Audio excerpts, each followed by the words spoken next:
Yo, what is going on, everyone? It's your mother's favorite fantasy analyst, Notorious Fantasy, back again with another fantasy football video. In today's video, I got the hardest players to rank for 2020. This is my personal list. Maybe you guys actually know exactly where you like these players in your rankings, but personally for me, there are some things that make me a bit confused about these players. Obviously, they're all ranked in my rankings that you can find on Patreon. You want to check that out down below. That was a seamless push right there from my Patreon. If you guys want to click that subscribe button down below, obviously, before we get into the video, that would really help me out a lot. It's going to help you guys out a lot because I produce content every single day to help you guys win that 2020 Fantasy Football Championship. So let's get right into the video. Hardest players to rank for fantasy football in 2020. Coming in here at number 1, we have A.J. Brown of the Tennessee Titans. FFPC ADP 45.67. FFPC is high stakes type of leagues, like $100+ entry type of leagues, and ADP means average draft position. So the 45th player off the board. He's a Tennessee Titan, obviously. 6 foot tall, 226 pounds, 23 years old, out of Ole Miss last season. He was a rookie. He's that guy in that famous picture of DK Metcalf, where DK Metcalf looks absolutely ripped.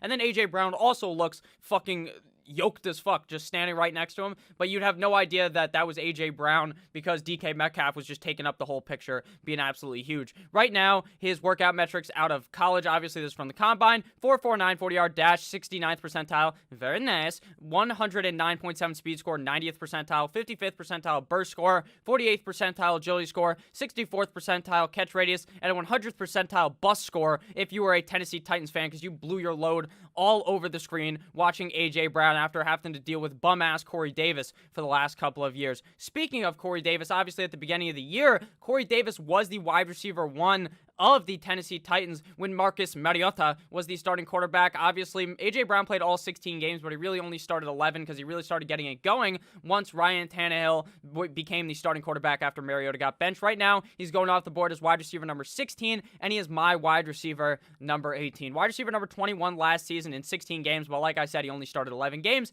He had 13.6 PPR points per game, 30th at wide receiver, 84 total targets, 5.2 per game, 47th at wide receiver, 53 receptions, 3.2 per game, 43rd at wide receiver, 1,051 receiving yards, 65.7 per game, 21st at wide receiver, 5 red zone receptions, 42nd at wide receiver, and he turned those 5 red zone receptions into 9 total touchdowns, 3rd at wide receiver, so a very high touchdown total for a guy that you wouldn't think would be some type of ball hawk in the end zone, because he's not really that guy, but he was still scoring because of the fact that the guy was just wide open deep down the field. 19.5% target share, 41 at wide receiver. Now, we're going to start to get into why I'm kind of confused on where to rank A.J. Brown and why I'm kind of more off of him than obviously the general public, having him at wide receiver number 16. The biggest of those concerns to me is honestly the Titans' 30th in pass percentage in the NFL, 51.21%.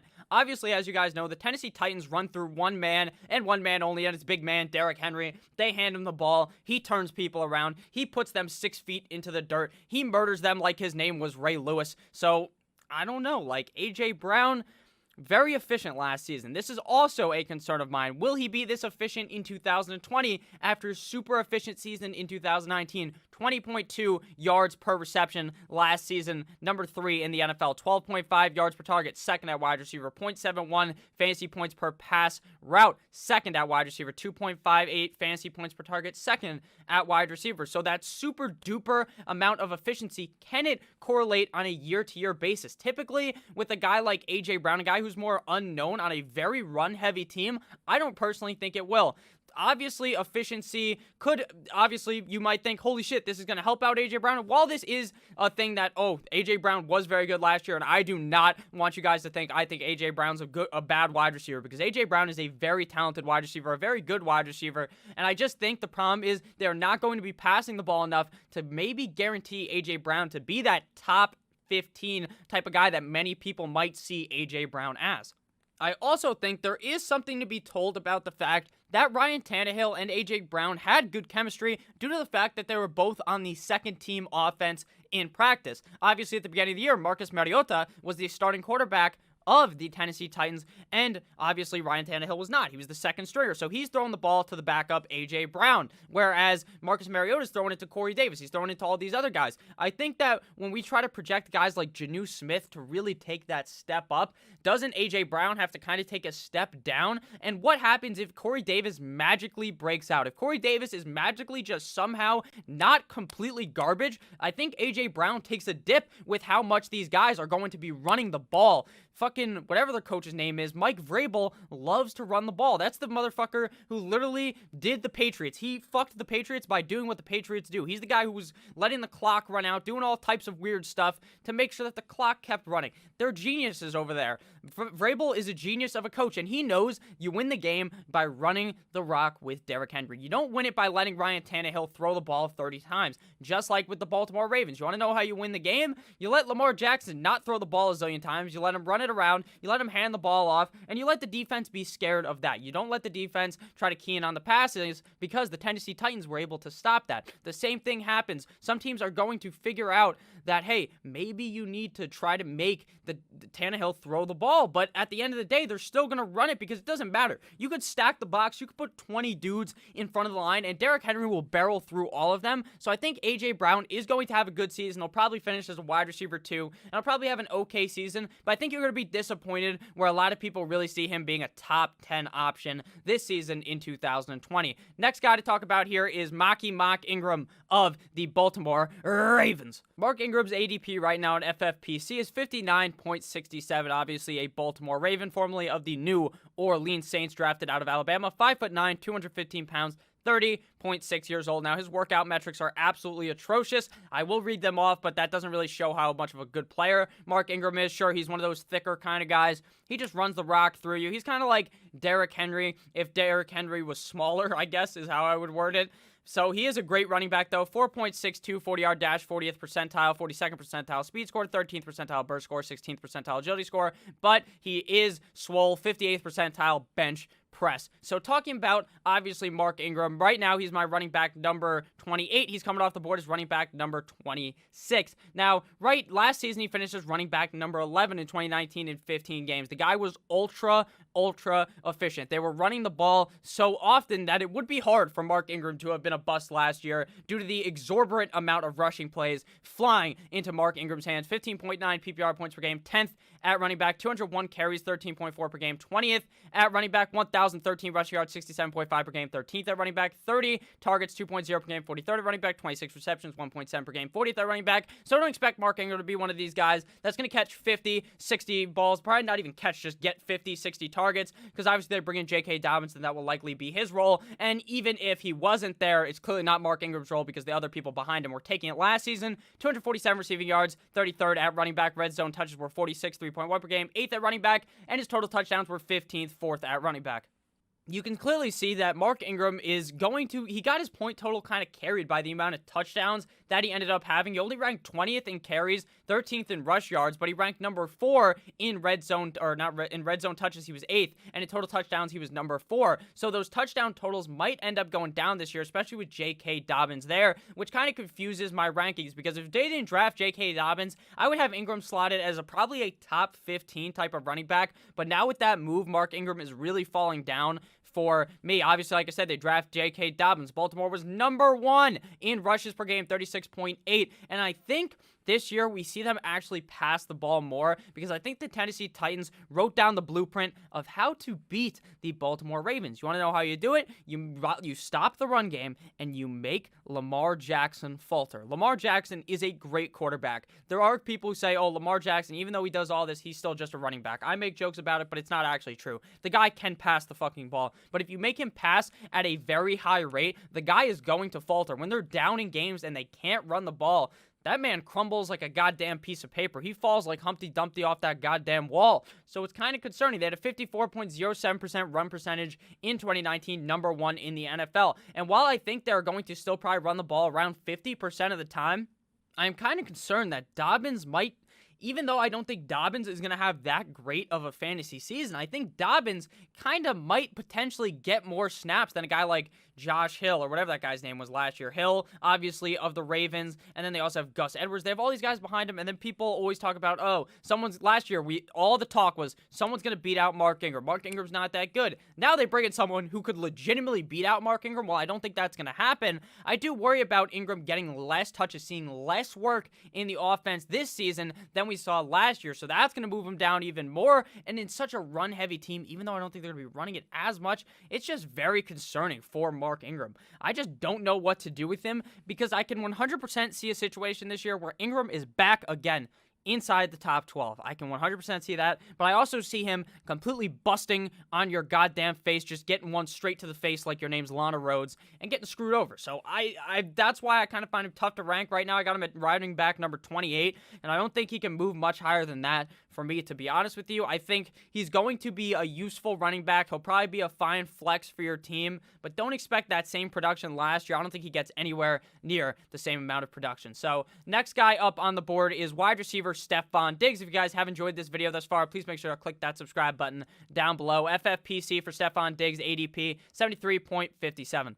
Obviously now Stefon Diggs is a Buffalo Bill, but he used to be a Minnesota Viking. So right now he is 6 feet tall, obviously right now, as if his fucking height has changed in the last couple of years. The guy's 26 years old. So that was kind of stupid to say, but 195 pounds, 26.4 years old. His workout metrics go as follow: 4.46 40-yard dash, 77th percentile, 61st percentile speed score, 29th percentile burst score, 34th percentile agility score, and a 38th percentile catch radius. Now, obviously, he moves to Buffalo, so his ADP is kind of lower for me. Not his ADP. My personal feeling on him is a bit lower because of this move to the I don't think it really affects him too much, but I am a bit worried about what happens now in Buffalo. Right now, he's coming off the board as wide receiver number 20 according to ADP, and he is my wide receiver numero 26. Last season, he finished as wide receiver number 24 in 2019 in 15 games, but a lot of those games, Adam Thielen was actually hurt. 14.3 PPR points per game in 2019, ranking 24th at the wide receiver position. He had 93 total targets, 6.2 per game, 34th at wide receiver, 63 total receptions, 4.2 per game, 30th at wide receiver, 1,129 receiving yards, 75.3 per game, 15th at wide receiver, 1 red zone reception, 120th at wide receiver, 6 total touchdowns, 22nd at wide receiver, and a 21.9% target share in the Minnesota Vikings offense, 26th at wide receiver. So now, obviously, he is a Buffalo Bill. So trying to understand what's going to happen, what the target share type of split, what the receiving type of split is going to be in Buffalo is as confusing as it fucking gets, because there's only 18 vacated targets in Buffalo for 69 yards. Very nice. So honestly, it's kind of the same core around fucking Josh Allen. Besides, obviously, they added in Zach Moss, but he's a running back. So John Brown, Cole Beasley, the main hitters, the main hard hitters there last season, are still there. John Brown finished as wide receiver number 20 last season. Is that Stefon Diggs' ceiling? It might be, because they are a team that isn't necessarily super duper pass heavy. Now they might have to be more pass heavy, because I thought that, hey, in this division, it might be super fucking easy for them to win the AFC East. But now with Cam Newton, I think the Patriots have a better chance of winning it. But Cam Newton's the next guy we're going to be talking about, because he's kind of confusing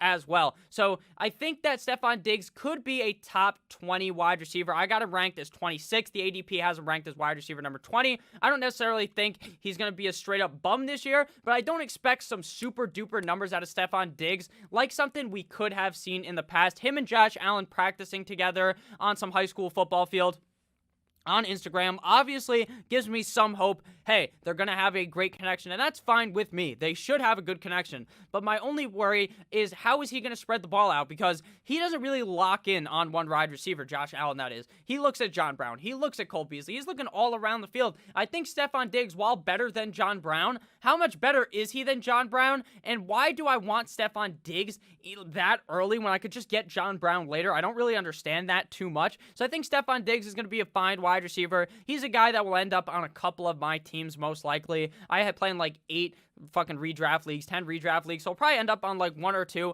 but you're not fucking getting the cock out and stroking it to Stefon Diggs. You're just sitting there thinking, all right, I got Stefon Diggs, whatever, he'll be my flex every couple of weeks. That's what you got to think about him. You don't have to think, at least to me, that he's going to be some super high upside wide receiver. Now, final guy of the video, like I just said, Cam Newton of the New England Deflatriots, FFPC ADP 134.8, 6'5", 248 pounds, 31.2 years old, 40-yard dash, 95th percentile with a 4.59, 124.3 burst score, 93rd percentile, 85th percentile agility score, 61st percentile throw velocity, and 11th percentile Wonderlic SCO.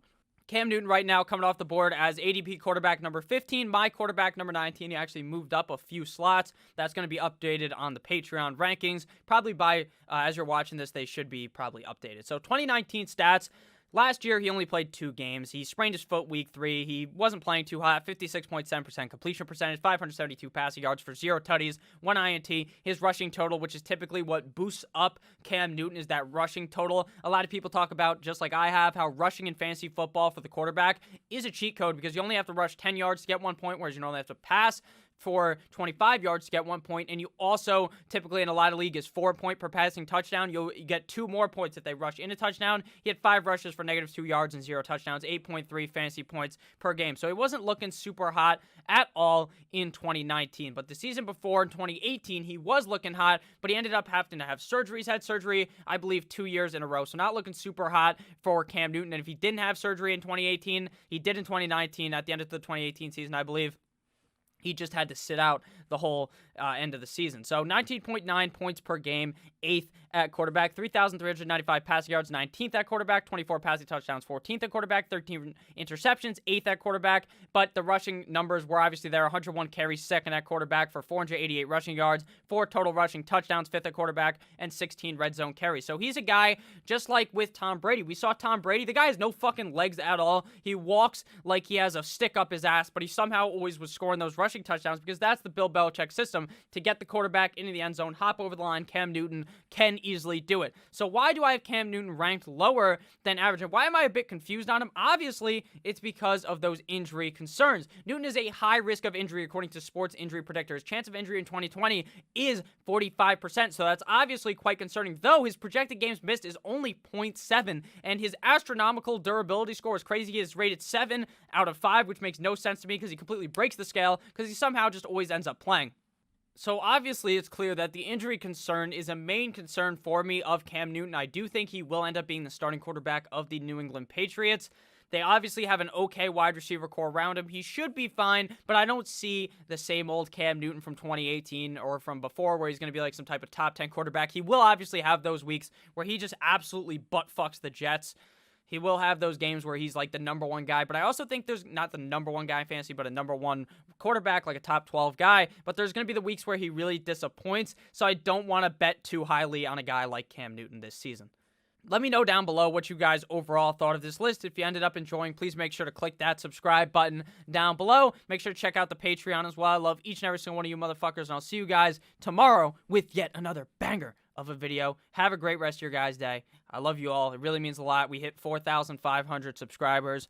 We're coming for 5,000. Then we're going to hit 10,000, and we're going to hit the moon from there. I have zero concern of this not growing. I try to put in as much work as possible, and I really hope you guys do enjoy these videos. Please let me know down below if you actually do enjoy and if you want anything to change, because I always want to make sure everyone enjoys the videos. So have a great rest of your guys' day, and I'll see you guys tomorrow. As always, goodbye.